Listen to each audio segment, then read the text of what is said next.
Indlunkulu kaZulu isibuye ngena yahlala emanzini emva kokudlula emhlabeni komntwana uHenrietta uNtombomvu uSithuli kaSolomon kaDinizulu kaCetshwayo kaMpande.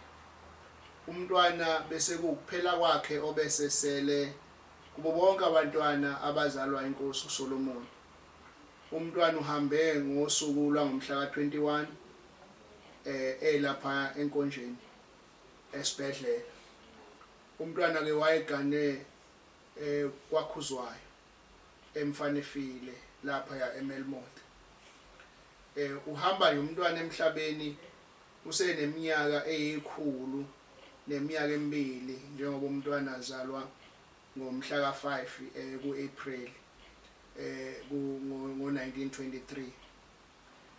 Indlunkulu ke ngathi nje ke isilo samabandla iNgonyama uMesuzulu kaZuluthini, indlunkulu kaZulu izindlu zonke zenkosi, isizwe sonke ikakhulukazi umndeni wakwaKhuzwayo silo sedlulisa ukukhala nendlunkulu idlulise ukukhala noma igodukile intombi endala, kodwa ngokwemisebenzi yayo nokwaziwa nokuba umuntu omdala okubuzwa kuye ekhaya sisele isilonda.